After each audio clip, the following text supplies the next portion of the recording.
Hello and welcome to the Switch4Good podcast. I'm Alexandra Paul and I'm here with my co-host Dotsie Bausch. Hi, Dotsie. Hey, hey.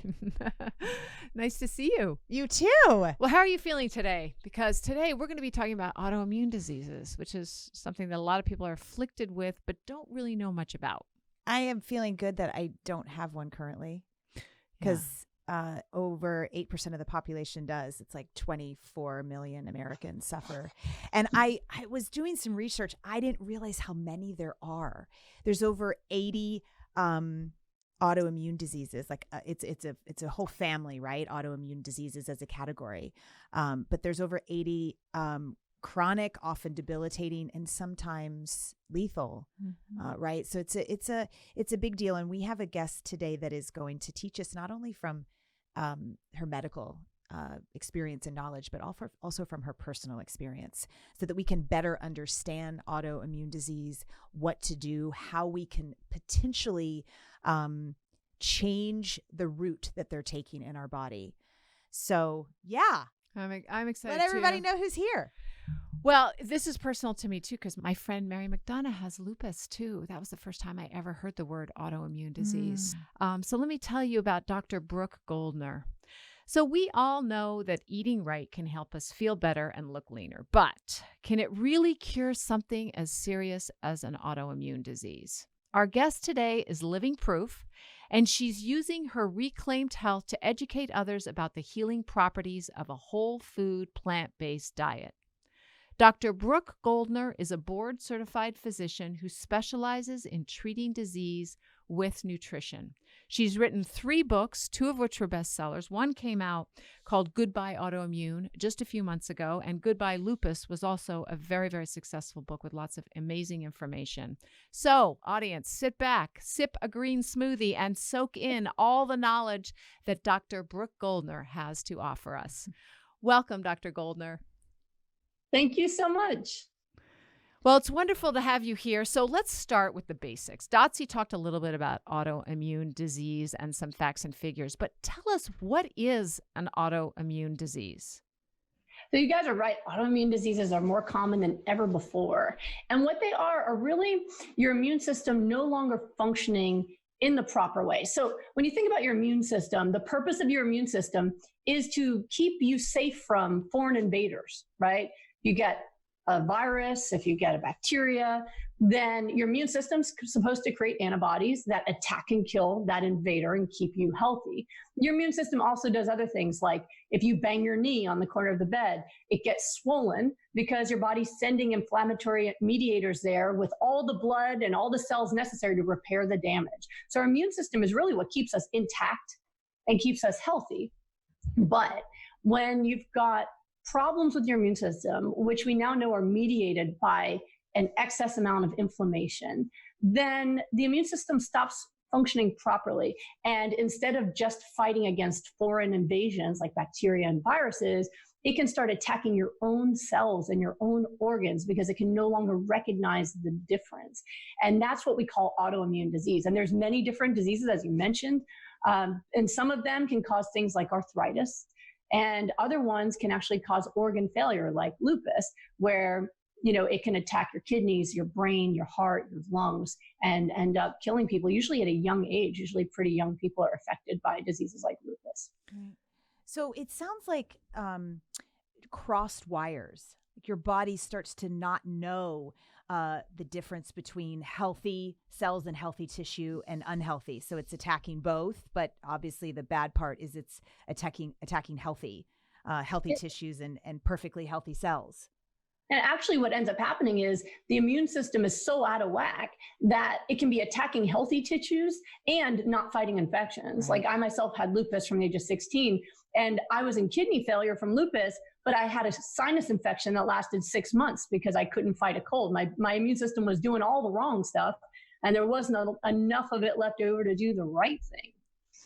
But I want to hear your story because it's inspiring and set you on this journey to being the doctor that you are, helping people with autoimmune diseases. Can you give us a list? Just tell us about some of the diseases that are autoimmune diseases, because I think people might, certainly I might think some diseases are, I don't know whether they're autoimmune or not. Yeah, there's so many. The most common ones we hear about would be lupus, rheumatoid arthritis, Sjogren's, scleroderma, and multiple sclerosis. And then there's people who have kind of a hodgepodge of symptoms where they might be told they have mixed connective tissue disease, which is just means you have some signs or symptoms of multiple different types of autoimmune disease. And then others who are told you have autoimmune stuff, but the doctors don't know exactly which thing it is. And really, in my mind, it's all the same. I don't consider that there's 80 autoimmune diseases. There's an autoimmune process that happens in the body, and which antibodies you develop or which symptoms you get might be helpful for the doctor in terms of what he's billing, right? When we're billing, we need a diagnosis. When we're prescribing a medicine and justifying the medicine, we need a diagnosis. But in terms of the process and how it happens in the body, it's really all the same, which is why I'm able to help people reverse any and all of those really with the same protocol, because in terms of how the body's functioning and where the autoimmune disease is coming from, it's really the same thing, and your body doesn't know that it's filling any certain diagnoses. And that's actually a good thing, you know, that you don't need to have a set in stone diagnosis. If you're just starting to have symptoms, you can still change your lifestyle and your diet and reverse those without ever having known exactly which billing code it would have fit into. Right. So is Parkinson's an autoimmune disease? Parkinson's is not considered autoimmune per se. Oh. It is an inflammatory condition. And actually, I've had someone with Parkinson's do my rapid recovery program. And that's a 4-week program where you're stuck having to communicate with me every day, and I control your life and everything you eat and everything you do.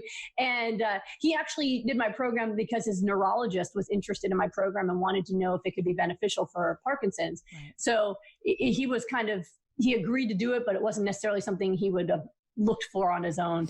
And he ate the pretty standard diet, meat and dairy and all those things. And within 4 weeks, his symptoms were so much better that his friends and family noticed how much better he looked, and his doctor was able to lower his medication dosage. And then after he was done with this 4-week experiment, he went back to his previous diet, and he said he quickly went back to the same condition he was in before he started. And that really was eye-opening for the patient to say, whoa, not only did I get better rapidly, but I was able to undo it pretty quickly too by returning to the foods that I used to eat. I'm going to send my father-in-law to you. Do you do telemedicine? Exclusively. Oh, okay. All right. Everybody sees me exactly how you see me now. Nobody exactly. ever experiences you any other way. Nobody ever knows if I'm wearing pants. Alrighty then. We'll keep that image in our head. On stage, that you actually get to see the lower half of my body when I'm on stage. Otherwise, this is it. This is all you get. Like just for ways. Before you go into your story, will you just let us know what the traditional medical community would say to a patient, whatever it might be, whatever the autoimmune disease might be, what the root cause is? What's kind of the agreeance in the traditional medical community on what causes Western medicine, and I'm a Western medical doctor, we don't really get into causes much besides a genetic predisposition. So we know that certain diseases run in certain families, right? Certain families, everyone's got heart disease or colon cancer or breast cancer or autoimmune disease. And so that's really all the attention we give it is, oh, does anyone else in your family have arthritis or autoimmune? Okay, that's about it. The rest of the attention is really put on treatment. Now, according to Western medicine, in all the books, these are incurable and they are chronic, which means that once you're diagnosed, you will have this for the rest of your life, and there's no way to undo it. It's just going to continue on, and that they're only treatable.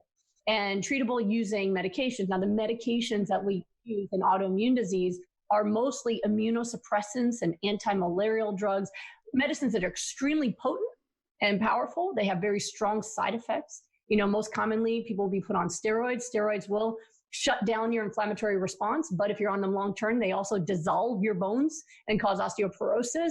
It also makes you more likely to get infections. So it's a very difficult course, because really the only medical treatment we can provide is things that are going to shut off the immune system. But with no immune system, you're now more vulnerable to other infections and issues that somebody would get that had immunosuppression as well. So it's a very dangerous thing to have the disease, because it could be deadly. It's dangerous to treat because the medications are so powerful, and there's really no hope given to people. So, I can kind of tie this in with my own story. I was diagnosed with lupus at 16, And at 16, I had the typical symptoms of lupus in terms of I had this rash across my face. I had migraines. I had joint pain that would travel through my body, my shoulders, my fingers, my knees, my toes. And, where I'm literally limping, trying to get to my classes. And then when I went to the doctor and they finally diagnosed it, which took over a year to diagnose, I was told that I was in stage 4 kidney failure. So by the time they even discovered what was wrong with me, I was already in stage 4 kidney failure. I was told by my nephrologist that if they didn't do something extremely aggressive, that I would be dead in 6 months. So, I mean, these diseases are just devastating, and especially, when it attacks somebody who's at a young age. And at 16, I don't think I know that I didn't really ever understand or believe that I could be dying. But my mother and father and my grandparents were just, they were just crying about it. I mean, my grandma was on her knees begging God to take her life and spare me. It was just like horrific what it did to the family. And what they said was, at the time we didn't have all the fancy meds we have now. Now, even though nowadays we have more fancy medications, the outcomes have not changed. So there's millions, if not billions of dollars of research money being spent. Outcomes are not changing, but people are spending tens of thousands a month for their medicines and still staying sick. But back then we had high dose steroids, and then they were experimenting with using chemotherapy. And so I was one of the first people where they were using chemotherapy, and chemotherapy is normally used for cancer, right? But the side effect of chemotherapy is that it suppresses the immune system, which is why a lot of people with cancer die from infections. So they thought, what if we use the side effect and intentionally shut off the immune system, like rebooting your computer? Right. If we shut it off and then let it restart, maybe the lupus won't be active anymore. And they didn't know how much to give me or how long to do it. So they kept raising the dose every month. And then, nowadays they do it for maybe 1 month or a couple months. But back in those days, they didn't know how much to give. So I did it for 2 years straight. Oh my so God. From 16 to 18, I was taking high dose steroids, 7 pills total of different kinds of medicines, and IV chemotherapy, just in an effort to save my kidneys. So, I mean, it was excruciating. The treatment's excruciating. I remember at 16, I was always kind of a smart mouth. And I remember at 16 telling my doctors, I didn't feel sick till you guys tried to save me, because I feel way worse taking all this medicine than I did before. But after 2 years of chemotherapy, finally, the kidneys went into remission. So it worked in the long run that I did go into a remission. Now, remission in autoimmune disease is not being cured. It's not being healed. Every one of my blood tests still were positive for the lupus antibodies. Every one of my tests showed that I still had protein being lost in my urine because my kidneys were not fully functional, but they weren't failing and they weren't stage 4, but they were stable. And that's what remission is in autoimmune disease. You're currently not dying from the disease, you're stable. But I still took medicine. I still would have breakthrough arthritic pain. If I went in the sun, I would get rashes. I would get migraines. So it was just maintaining kind of the status quo and hoping that I don't relapse and get worse. And that's really what remission is like with these diseases. And that's what we teach people, is that you will continue to be sick. There will be more things down the road that will get worse, but we can try to use medicines to slow it down, to put you into remissions, and hopefully save your organs. It doesn't always work. I mean, Selena Gomez got chemotherapy too, but she still ended up with a kidney transplant, right? So it's not something that even money can save you from, right? You have to have, just hope that your body responds to these drugs. And for me, I stayed in remission through college. And then I had this great idea to become a doctor. And when you've got autoimmune disease, they always tell you, always get enough sleep and avoid stress. So medical school seemed like a great idea. And I did get sick in medical school again, not kidney failure. I got new antibodies, and these antibodies actually formed blood clots. And so I ended up having mini strokes in medical school. And thankfully, after one of the mini strokes, I collapsed in one of the clinics, went to one of my doctors and was put on blood thinners and was told that if I didn't take, and I had to inject myself in the stomach every day with blood thinners. And they said, for the rest of your life, you have to do this or you will have a major stroke and die. But if you hit your head, you can bleed into your head because you're on blood thinners and you can also die. So just don't fall, which I'm clumsy by nature, is kind of scary. And so it's just constant balance of save your life, risk your life. Like, what are you going to do? And that's really what life is with autoimmune disease. And, thankfully, in spite of all these diagnoses and the things I had to deal with, I was raised by an incredibly tough, amazing family, especially the women in my family. They are just warriors. And my grandmother who helped raise me is a Holocaust survivor. So I was really raised with, like, one, you fight for your life no matter what. And two, if you wake up and you're free, it's a good day. So even with chemotherapy and everything else, I still always felt really lucky because, my grandparents almost died many times. Their family was mostly murdered. Kidney failure is something they would have traded up for. So, I always felt lucky and blessed in spite of the medical issues that I faced.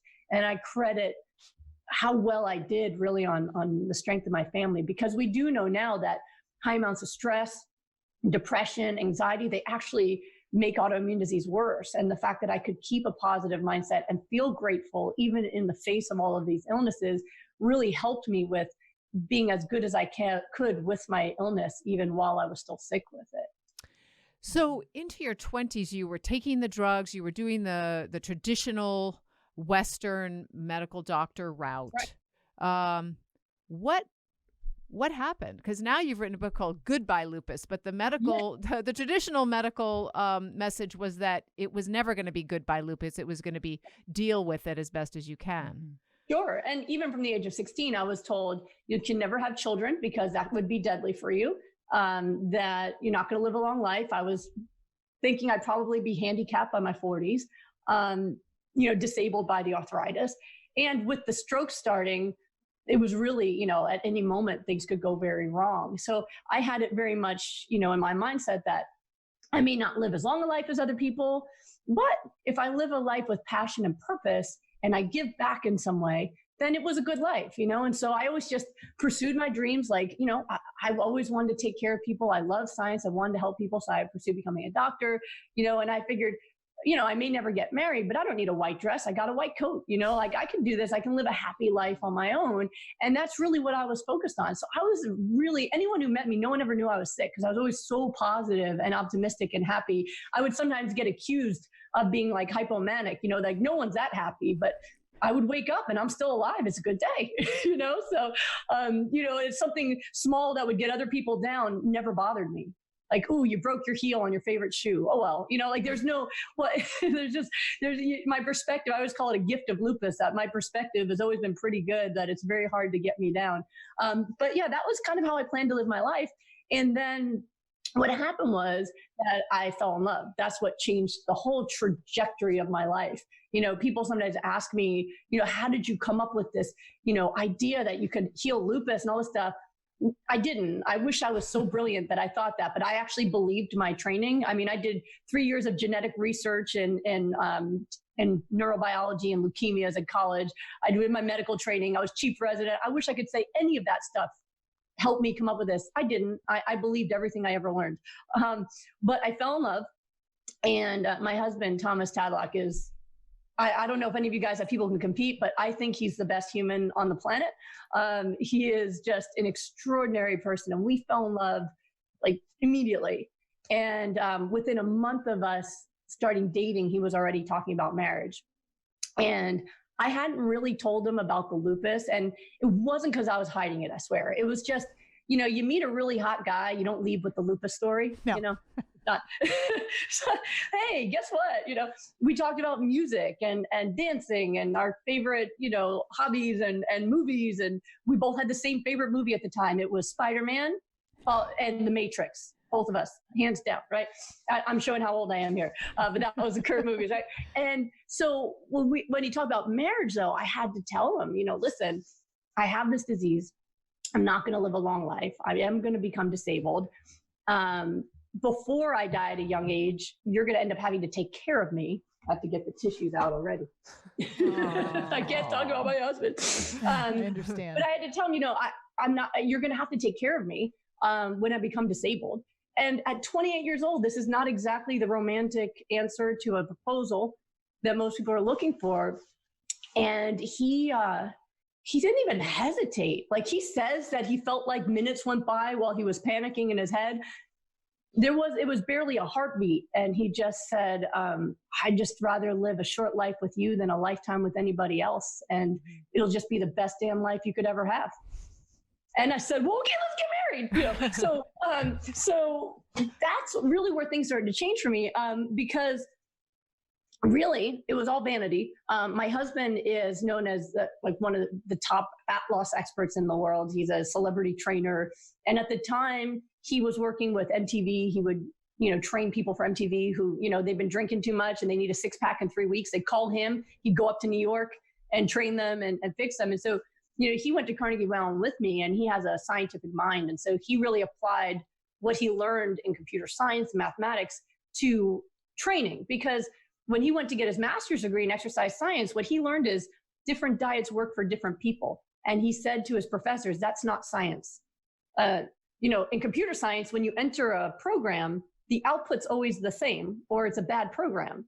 How can you say that you can input the same program into a human and get different outputs, and then that's a working program? That's not real science. So he went into cellular biology to look at, there must be one best way to feed cells in which everybody gets the same outcome, which is fat loss or muscle building.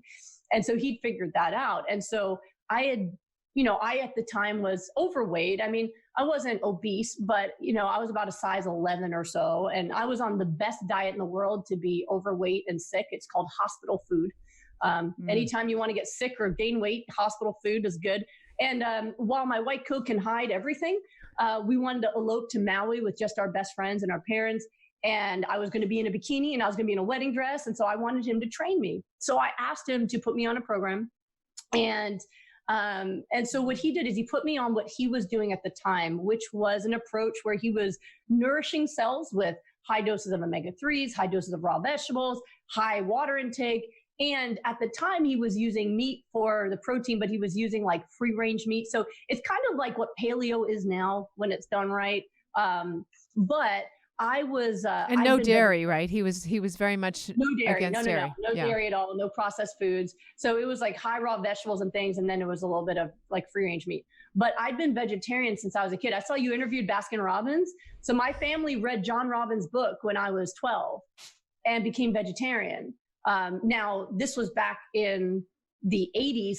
So we still, there was no vegan thing. And people didn't know what vegetarian was. So we still were eating dairy. I still ate tons of processed foods. I ate eggs and cheese every day. So I was still on a pretty unhealthy diet, in spite of being vegetarian, but I refused. I said, I'll give up the dairy and the eggs you want me to give up. Because he said the saturated fat, I'd never lose the weight, but I'm not going to eat the meat. So he had to make a version of it for me. That was the first time completely vegan, completely plant-based. And so I just ate tofu and edamame and things, and then ate all the other components the same way. And he always had people have rapid fat loss on his diet, but no one had ever healed a disease. But with me, eating it my way, within a few weeks, I was not having any kind of aches and pains. My migraines went away. My joint pain went away. I had so much energy. I could work a 30-hour shift as an intern and then go to the gym after, which is not normal if you don't have lupus, right? And when I went to get my next set of labs, which was a few months later, I was switching doctors because it used to be every month, but my doctor retired and I had to switch. So 3 months later, I get my labs drawn and they're negative for lupus. And I had now had lupus. What? My life. Yeah. I'd had lupus for 12 years. So wait, hold on one sec. So Brooke, you're eating a diet of a vegan diet, a whole foods, lots of raw vegetables, vegan diet. And within 3 months, your antibodies for lupus were not there. Is that right? We're gone. Correct. Yep. And my doctor thought it was a lab mistake because, I'd moved from Pennsylvania where I'd done my medical training to my residency was at UCLA Harbor. So I was in California now, and they had a book of my previous health stuff. But, so he thought it was a lab mistake because that doesn't happen. Lupus always stays positive. So he had me retest in a month and it was still negative. Now all my blood clots were gone as well. And my cholesterol, which I'd been told was genetically high since my 20s, nothing to do with all the cheese I ate, genetics. Now my cholesterol was normal. And it just continued from there. So this year, that will be 15 years ago. And I have never had a return of the lupus antibodies, of the symptoms. I've been completely healthy. And not only that, I've had 2 healthy pregnancies. I have 2 beautiful boys, 7 and 11 years old. And it completely changed the course of what I do now. I mean, at first I was in denial for a few years that maybe it's remission, even though my labs were negative, because I was trained that I had an incurable disease. And therefore, even if your labs are negative, you still have it, like secretly, I don't know. But it took me until I had my first son to really believe that it was gone. And once I realized that, when I had a healthy pregnancy and delivery, that's when we went back to, all right, something has changed and we need to understand what it was. And so my husband and I are scientists. We went back to cellular biology. I never even knew there was plant-based doctors. I'd never heard of T. Colin Campbell. We did it on our own, looking at cellular biology, nutrition, and inflammation in the immune system, and looked at reverse engineering what I did, and realized that we'd accidentally created the most anti-inflammatory diet possible. And then before we taught it, we spent a year testing it on people for free, just testing it. And we found it was completely reproducible, that lupus, rheumatoid arthritis, Sjogren's, multiple sclerosis, mixed connective tissue disease, they rapidly disappeared from the body when we applied the nutrition. And so that changed everything. And so that's what my husband and I do now, at least for the past decade. We have focused our entire lives on disease reversal, and not only healing people who work with me, but I teach the entire protocol for free online. I do live classes, Q&As, hours and hours a month just for free out there into the public to teach people this information, because truly this is what people need to save their lives, or as my husband says, save their wives. And the information is not getting out into the medical world fast enough to save the millions of people that are suffering right now. Mm-hmm. Thank you, wedding dress and bikini. That saved your life. I looked amazing in my wedding dress bikini. I was a size 3, you did. into a 3 in 3 months. Just eating whole food, plant-based diet. So can you recap then what you if I were to talk to my friend with lupus, what would I say? What protocol do you recommend when someone comes into your office? Or even in layman's terms for you, like what would you say to your friend? Yeah, definitely layman's terms, please. So there's multiple layers to this, right? Because I always, this is something I teach my kids, is that if you give advice when it wasn't asked for, you're just bothering people. So the first thing we need to do is actually ask if the person's interested in learning. Yeah. It's very difficult, when people have autoimmune disease and they've been told by their doctors that they trust that this is incurable, that that nothing else is going to help you. And then you have some friend who saw something online say, oh, I heard if you just do kale or smoothies, you're going to get better. A lot of times they get really upset, and people will come to me and go, I don't know why my friend's so upset. I'm trying to help, because they weren't asking. And so the best thing we can do is offer it in a gentle way and say, hey, I know you're dealing with this illness. I don't know if you even want any advice or information, but I'm just letting you know that I actually just learned about this doctor who's created this anti-inflammatory nutrition plan that's really helped a lot of people. If you're interested, I can direct you to some resources.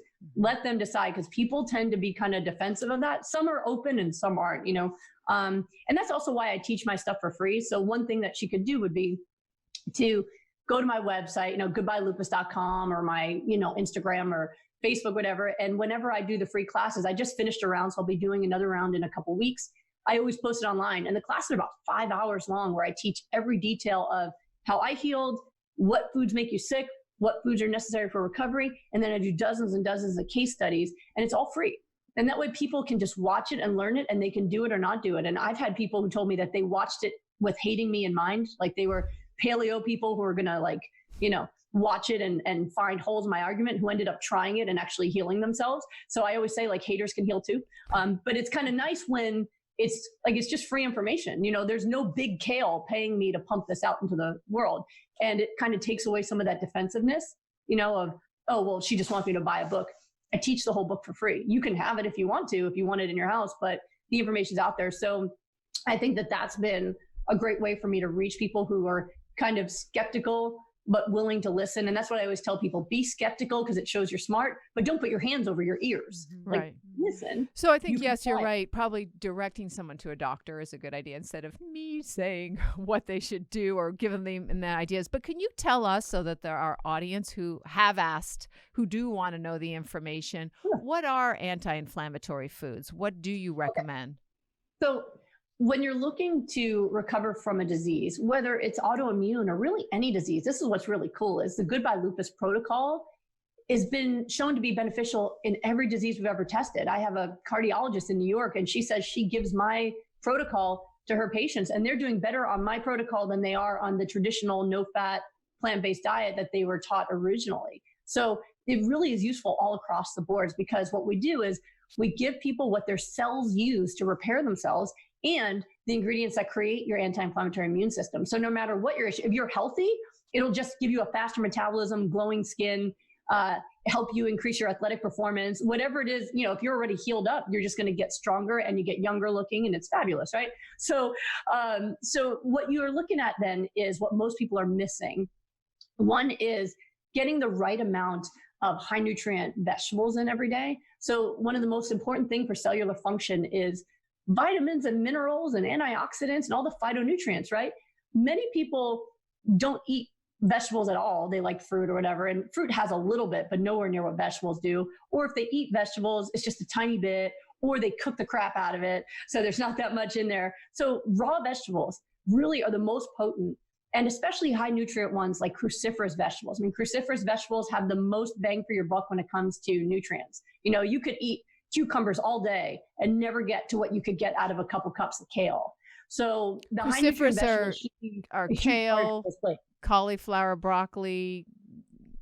Yeah, kale, cabbage, broccoli, cauliflower. Those are big ones that I like. Cabbage, so those vegetables, and get them in their raw form, and have that be the majority of your meal, right? Like have a big salad and then put your beans and quinoa and other things on top. Don't have a big bowl of beans and quinoa and then like a little tiny bit of salad, right? We want to remember that the point of eating in terms of our cells is nutrition. So especially if you're sick, you want to make sure you're maximizing the nutrition you get. The other thing that people are missing that is essential is omega-3 fatty acids. So omega-3 fatty acids are they're essential part of your cell membranes, and they are the precursor or the ingredient that becomes your anti-inflammatory immune system.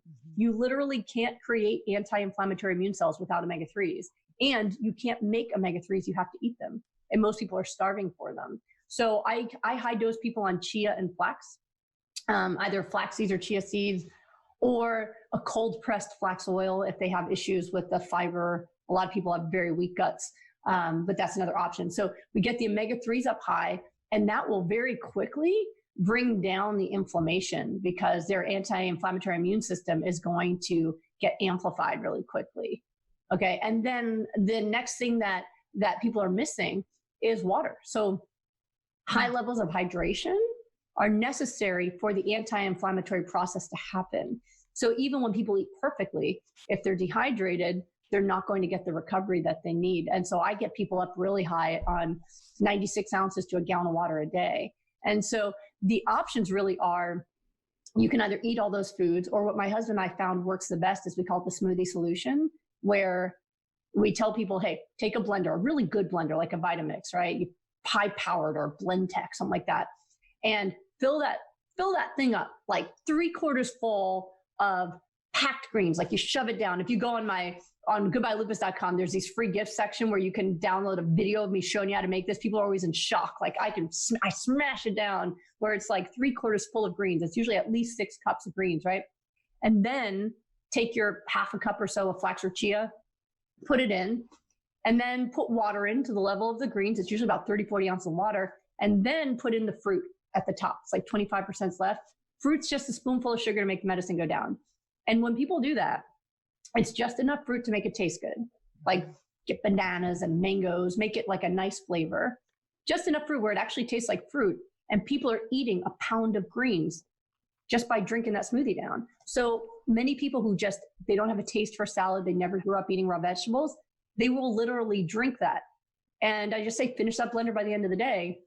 And even if you're still eating inflammatory foods, your body can start the healing process because it will have all the ingredients. So my husband and I call that hyper nourishment, where we're oversupplying the nutrients your body uses for cellular repair to get your body to go into repair mode. And it's also my gateway drug into eating plant-based, because what happens is people do the smoothies and they feel better. They've got energy. They don't need all the coffee because they've got energy from nutrition. Their pains get better. They feel so good. And then when they go to eat like a burger and they feel that energy drain away and they feel kind of sick, then they realize, oh my goodness, I want to eat more of that kind of food. And it's this easy transition that works way better than if I say, stop eating all that stuff, where people get defensive and cling to it even stronger. So that's what I find is the most important part. And even in sick vegans, I mean, a huge part of my practice is seeing people who are already plant-based, but they still have disease. They're usually missing those ingredients, the raw foods, the omega-3s, or the water. So is it about adding in mostly those nutrients, or how important is it to take out also the bad foods? So how compliant do your patients need to be to reverse lupus and other autoimmune diseases? So it really depends on how sick you are, right? If somebody is not sick at the time, adding what they're missing is going to be really helpful to keeping them healthy. The sicker you are, the worse it is to have inflammatory foods. So meat, dairy, oils, processed foods, all that is going to create illness. So if you're already sick and you add those foods in, you're getting sicker. Then you have a smoothie, you get a little bit better. And then you have those and you get sicker. And it's this dance that takes you nowhere, right? So then if you really want to make a recovery, then you want to take those foods out. Yeah. Yeah. If you really want to do something magnificent, and if you're that sick, it's obviously go all in. Right. Yeah. Well, it's kind of like the example I give is, let's say you have an open wound. Okay. Let's say I have an open wound here in my arm, right? And the green smoothies and all the raw foods, it starts to make a scab. You barely have to touch a scab with a flick and it's off and you're starting over, right? Versus now I have healthy skin. I can scratch it pretty hard, nothing, right? So when you're sick, like with autoimmune disease, and you have like last person I just talked to we did a Zoom meeting. He was eating like egg sandwich for breakfast and chicken for lunch. Said, you're just scratching at that wound, making it bigger and bigger. Mm-hmm. So even if you have your smoothie, you're still going to stay sick. Mm-hmm. Versus when you heal up and you want to occasionally have things that are inflammatory, you can do that. Most people don't have the taste for it anymore. I have no desire to ever eat cheese again, and I was an addict. But it helps people mentally too to go, okay, when I'm healthy, maybe I could do something inflammatory sometimes. Like if I'm going to do something inflammatory, it's going to be a glass of wine, not a piece of cheese. Yeah, no doubt. I'm with you, sister. When you're healthy, you could do that. When you're sick, you got to be very careful. Right. On a cellular level, like speaking geeky scientifically, like you were mentioning earlier, you and your husband dove in. What is it on a cellular level that the inflammatory foods are doing that are starting to reverse symptoms of either autoimmune or cancers or many other inflammatory responses that people are experiencing? You're saying the anti-inflammatory foods, what they do? Yeah. What are they doing to our cells? So really, what's important to realize is that all of our cells are actually programmed to repair themselves. That is the natural state of the human body. I believe that chronic illness is an invention of the modern world. It doesn't make sense when you look at cells. Chronic disease does not make sense when you're looking at cellular science. So it's kind of like if you got the flu when you were 8 and you still had the flu now, you'd be like, why did I go outside with wet hair? I should have listened to grandma, right? Like 40 years I've got, whatever. So that's what it's kind of like when people, when they get heart disease or diabetes or autoimmune disease, they just accept like, oh, sick forever. But we're constantly making new cells. It doesn't make sense that all of our new cells should be sick starting at a certain day forever. So we're constantly making new cells, and we have cells that are programmed for repair, but they need to have the right ingredients to create the repair. So it's kind of like if you were building a house and there was some damage to one of the walls, you can give them all of the screws and hammers that you want. They're not going to build a wall unless they have drywall too. Right? They need to have everything. They can't build a house without having windows, without having all the different parts, right? So when you're looking at hypernourishment as a way of healing, all we're doing is we're supplying tools. Here's all of the vitamins and minerals. Here's the phytonutrients. Here's the omega-3s. Here's water, which is one of the ingredients in every anti-inflammatory cellular reaction that takes place. Here's all the ingredients. You do the work, and the cells know how to repair themselves, whether they're immune cells, whether they're heart cells, kidney cells, liver cells. I've seen people who have had chronic elevated liver enzymes. Usually in 3 weeks, they have normal livers. Type 2 diabetes, usually gone within 5 weeks, right? So when you hypernourish, the cells just do their own job. And that's what I realized as a physician. I don't really have to do much at all. We just get in the way mostly. And all of our medicines just cut the check engine lights. Like, oh, you're in pain, take a painkiller. Guess what? The thing causing the pain is still happening, even if you don't feel it. Your blood pressure's high, take a blood pressure medicine. The problem causing the blood pressure is still happening. So we make people think they're doing better when they're still getting sicker and sicker every single day, right? So that's really all we need to do is supply the cells with the right nutrition for them to just do their job. And then what happens is if they run out of tools, repair stops, which is why I hypernurse. That's why I oversupply. For the rest of your life, you do not need to drink a gallon of water every day. You do not need to have 8 cups or more of greens a day raw. But when you're trying to do repair work, don't run out. Don't run out. Have more than you need so that your body can stay in a constant state of repair. And what happens is people get better very quickly. I'm known for rapid recovery because when people come to me, people who've been sick for decades can feel better within a few weeks, sometimes even days, because of the way we attack it. So I will take out, if someone wants to get better through rapid recovery, they only eat foods that repair their body. We only look at food as medicine. Everything they're eating is going to be the raw kale and the broccoli and the flax and the chia and the water. We don't put beans or quinoa, other things in, because that's going to take up stomach space and it's not going to accelerate recovery. And when they do that, while it's emotionally harder because people take comfort in food, if they're willing to do that, the results are so fast that they get better. And it just shows you, even people who've been sick for 30, 40 years can get better in a matter of a few weeks because their cells were just waiting all that time to get better. It's really phenomenal. And it's really humbled me a lot as a physician to how much we do that we don't need to, how much we do that actually gets people worse, and how much the body really already knows what to do all by itself. Mm-hmm. What is the balance between raw foods and cooked foods? Because I eat a lot of vegetables, but a lot of them are either steamed or microwaved. Am I doing myself harm or not benefiting myself? Well, it's not necessarily doing you harm, but you're not getting the maximal benefit from it. So when you do, like, for example, I know I don't eat 100% raw. I have no diseases. I actually just last week celebrated my 43rd birthday and still not only disabled, not, disease-free, feel great. But I still eat a high raw diet because I find that when I eat my smoothies and my salads, my energy is phenomenal. People are always asking me, how the heck do you see patients all day and then make your educational videos and then stay up till 1 a.m. doing Q&As, run a family? I have so much energy. But as soon as I switch, like I teach in conferences all around the country, and even when they're plant-based conferences, they have always just like cooked food. And if I'm just eating the cooked vegetables all day, my energy is so much lower. I'm like, do I need coffee? Is this what normal people feel like? Like, it's just such a lower level. So even when you're healthy, you can feel the difference. When you start doing smoothies for your breakfast instead of oatmeal, oh my God. But, so much. But I want us to make sure that the people who, if they listening, all of a sudden go to a lot of raw, that it can be really hard on the digestive system. So can you talk to that? Because sometimes people do that and then they give up because they feel. It's important to realize that our guts, the way they function and what bacteria live there, are the bacteria that prefer your diet. So raw foods should not be hard on the digestive tract. It's what we're designed to eat. When you go back to the days of tribal humans, or if you're religious, Adam and Eve, right? They weren't cooking, right? It was what do you see when you look all around you? You see green. And then every once in a while, you're lucky enough to find a fruit tree, right? So nutritionally and looking at ourselves, we optimally absorb our nutrients from leafy greens and vegetables and fruits in their raw state. Now, if you're not used to eating that way, then the bacteria that live in your gut are the ones that prefer your diet. So every time you transition from a diet, there's usually some gut distress in the beginning. People who eat meat and dairy all day and almost no fiber, when they start trying to add my diet, oh my God, they're so bloated. And I have to remind them, bloating is not a disease. Put on some sweatpants or some leggings and eat your raw foods.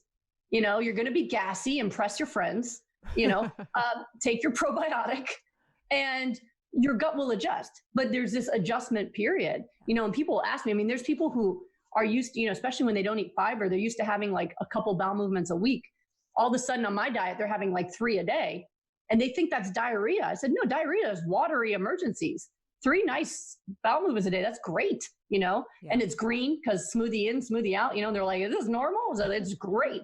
So there's this whole transition that happens and you have to be aware of that, but that it's very important not to equate how it feels in your gut during the transition with how much it's important to your health. I see so many people who have inflammatory bowel disease who their doctors told them, don't eat raw vegetables, don't eat all these healthy foods because it's too hard on your gut. Just eat meat and dairy and milk and all that stuff.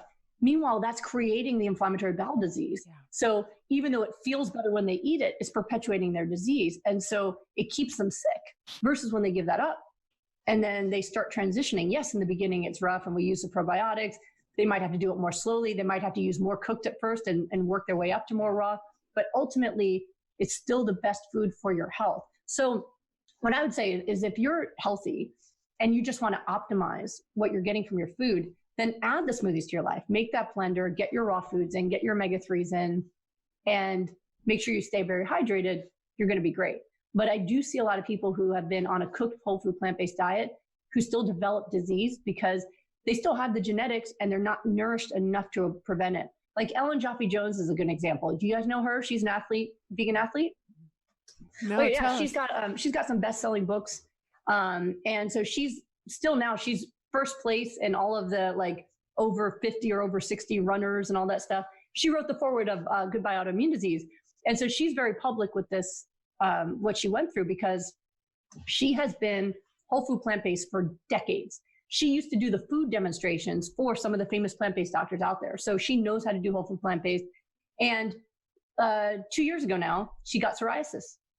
And she went, how do I have psoriasis? I'm a plant-based athlete. I'm still winning contests and I've got psoriasis. And so she thought, okay, it just runs in my family. And she talked to Dr. Khan, who I saw you guys interview Dr. Khan, right? Dr. Khan and I both speak Northeast. It's very to the point. Dr. Khan sends me a text message. This is Ellen, fix her. Okay. So she comes to me. Now here's someone who's eaten whole food plant-based for decades. Within 2 weeks of adding my smoothies, her plaques went away. Wow. Yeah. So you still need that nutrition. For most people, I don't think there's damage that happens from eating cooked foods. It's fine. I eat some cooked vegetables and beans and things like that, but I'll never miss my smoothie. Got it right here, right? Yeah. Because that's how I get the nutrition in every day to keep my health at optimal levels. And people who do my smoothies will tell me they don't get flus and colds anymore. If they do, it lasts 24 hours, that everything in their body works better. So it's an important part of your diet that if you're missing it, you really do want to add it. Great advice. I will do Deep that. Nutrition Thank you. Emergence. You can still have your potatoes. That too. It's okay. Exactly. So I heard you actually say that it's easy to go on your diet. And I want to know how you help people make the change. I know they come to you because they're not resistant, because they want to be helped, but compliance is a real issue, especially when it comes to food. Yeah. Well, I have to correct there. I never say it's easy. I say it's simple, which is very different. Yes. Foods you need to eat are very simple. Doing it is not easy. You know, what I just said in the last session I had, because this guy was telling me, well, I'm busy, this and that. And I said, you'll never find in any of my books where I wrote, this is convenient. You know, healing is not convenient and it's not necessarily easy. All I say is that it works, right? And this works for everyone. It's not like, oh, well, certain percentage of people will get better and then the rest of them should be on a carnivore diet. No, this always works. People always get better, right? When they eat the right foods. But you're right. A big part, or the majority of changing your diet, is emotional. And that's why my new book, Goodbye Autoimmune Disease, the majority of it is actually dealing with the emotional barriers to changing your health. Because Goodbye Lupus is a short book. Here's my story and the 6 steps to healing with supermarket foods. Just do this. And you can look at the reviews. Many, many people, all they do is follow what's in the book and they get better. So if you read those 6 steps and you still didn't do it, why? And that's where the second one comes in, because I said, I don't want anybody failing at this. And, you know, my background is I'm also board certified in psychiatry, and trauma is one of my specialties. And so one of the things that I'm really good at is happiness and motivation and helping people deal with whatever their traumas or issues are that drive them to eating things that actually hurt themselves, right? Because if you know this is what I need to get better and you don't do it, there's a lot of emotion behind that. So some of it is just learning new traditions, right? A lot of food is about, this is what my grandma always made me, this is what my culture eats. But a lot of it is much deeper. It's insecurity, problems with standing out, problems with boundaries. Like someone made you something, but they put some cheese in it. Do you eat it anyway? Hell no. Right? But some people will, like, oh, they tried, I don't want to make them feel bad. You know, there's all these issues with self-esteem that comes into play, because you have to really be willing to put yourself first if you want to heal. That what matters more to me is that I eat well and do my self-care and keep my stress low, that it's more important that I take a nice hot bath and meditate than it is for me to wash another set of dishes. Like, you really need to put yourself in first place in order to do what it takes. Because the food is simple. I mean, you literally could just drink smoothies and get your health back. And if you don't do that, then why? Right? And that's a lot of what I spend my time in my sessions with people. When people make an appointment with me, it's 75 minutes. And before I even get to what I want them to eat, and I'll personalize the plan for them, but before I even get to what I want them to eat, I talk about, why didn't you already do it? Like the last guy I got off the line with, he showed me, he has my books, but he was eating eggs for breakfast and a chicken sandwich for lunch. Said, how do you read those books and eat that way? Tell me what stopped you. And we had to get into all the emotions and how when he gets depressed, he eats, and how he's got to come up with new ways of dealing with his emotions, or he'll always go back to the food and he'll keep himself sick.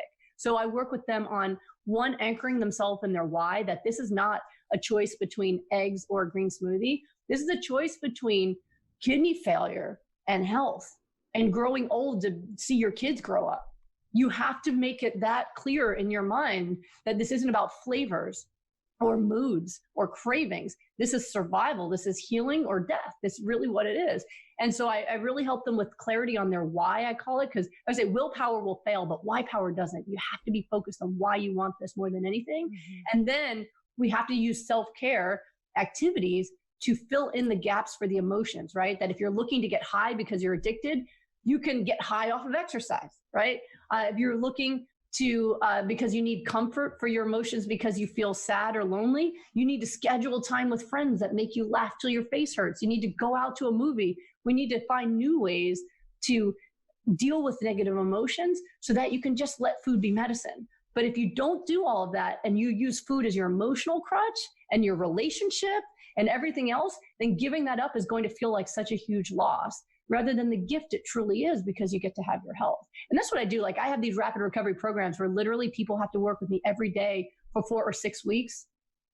And every day I'm working on not just their nutrition being right, but what's your mood? What's your self-care? What stress did you have today? I'm like an overbearing parent. What did you eat? Did you sleep? What did you do? Did you fight with your husband? How did it go? Did we work on that? I mean, I'm like every part of their life, because people who are otherwise happy, they just change their diet and they get better. And then there's everybody else, right? And they need that emotional support, and they need to learn how to create boundaries, and they need to learn how to build themselves up emotionally and deal with their traumas. And so they think they're coming to me with nutrition advice.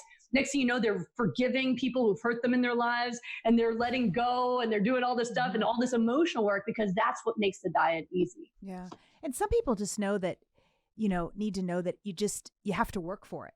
If you want to stop feeling lethargic and debilitated and miserable, and a lot of, although thank goodness for Western medicine, some of it has just been giving them pills. And so they've kind of learned, right, that it should be that easy. But I kind of compare it to like an Olympian's journey. If you want to achieve greatness, you have to work for it. Like, it really shouldn't be that easy, right? No, it can be simple, absolutely, but it maybe shouldn't it be that easy. And there is a lot of joy and grittiness in the journey of working for it, and that can be celebrated. Yeah. You know what's so funny is I often tell people in my rapid recovery group that this is the healing Olympics. I always tell them, listen, you don't become an Olympic athlete by going to the gym a couple days a week for 20 minutes and lifting some weights and doing a jog.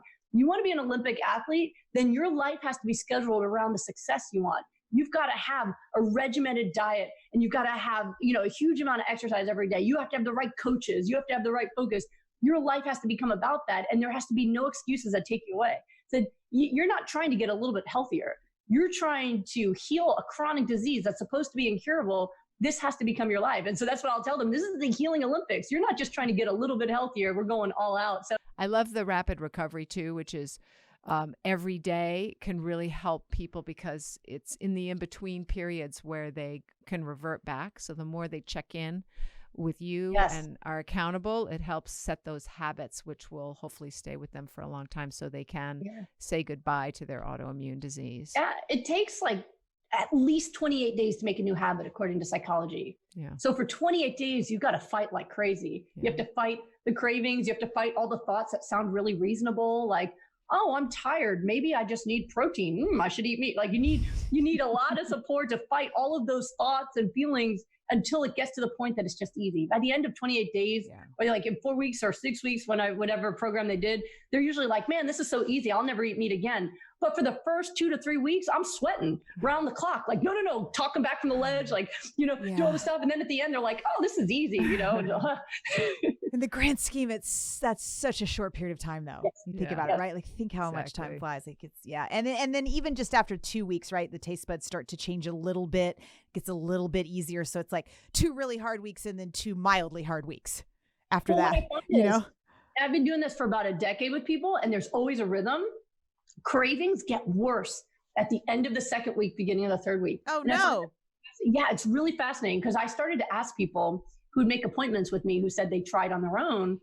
I said, how long did you last? It's always 2 weeks. And so what happens is in the first week, there's some detox, right? You start feeding yourself really well and your cells go, cool, let's heal. Let's tear down all these broken walls and start building new ones. And so you get all this toxicity and people sometimes feel worse for the first week or two. So they get to the second week, they're still not quite over detox and they feel kind of crappy and cravings suddenly intensify. The addicted mind is now given an all-out last-ditch effort to get you to stop this madness and go back to what it wants. And so a lot of people are weak in that moment where they're still not quite feeling better. And then they're having all these cravings and they break down. And so I find I have to put the most effort in at like the 2 to 3 week breaking point. And if I can get them past that, they go all the way to the finish line. But it's really interesting. So I always warn people, the first week you're going to be so busy, like, how do I make the smoothie and how much do I eat, that you don't even think about it. But in the second week, your brain really tries to convince you to let this go. And so you have to be really strong. But then you're right. After you hit the 3 week mark, suddenly the cravings start to fade. And next thing you know, you start craving salads. And then it actually does become easy. Well, gosh, everybody, if you want to feel better and even get rid of your autoimmune diseases, you need to go to goodbyelupus.com. Dr. Goldner has a lot of things to help you there, a lot of educational materials, videos. Thank you so much for being on our show today. You're so welcome. Thank you. I mean, this is great because anytime I can share the word, it gets me so excited because every single interview I've ever done, somebody's come to me saying that listening to that is what saved their life. Like they happen to tune in. And so it's always exciting for me to get to share it. So thank you guys for doing that, for inviting me and sharing this. Thank you for your energy. I'm feeling invigorated like you did with the potatoes to go. Cause I'm definitely not making it. I eat a lot of raw greens, but I could eat many more. And we're going to try this. We're going to do the smoothie challenge. We'll report back. Free recipes at SmoothieShred.com. My husband put together a whole website with videos and free smoothie recipes. Smoothie Shred. Literally go there, start making the smoothies, and then let me know how you do. You'll love them. Those are super easy recipes. Excellent. Thank you so much, and we'll put it in the show notes. Awesome. Okay. All right. Thank you so much. Cheers. Thank you. Bye, guys. So thank you so much for tuning in today. If we helped you in any way, then click the subscribe button and let's keep hanging out together. We have so much more to share with you. And if you need more information on actually making the switch for good, please visit us at switch4good.org for loads of info. And you can subscribe to our mailing list where you will receive all sorts of super cool gifts, discount codes to our very fave dairy-free products, and a lifetime of powerful health tips. So join us on the journey to Switch for Good. This is the future.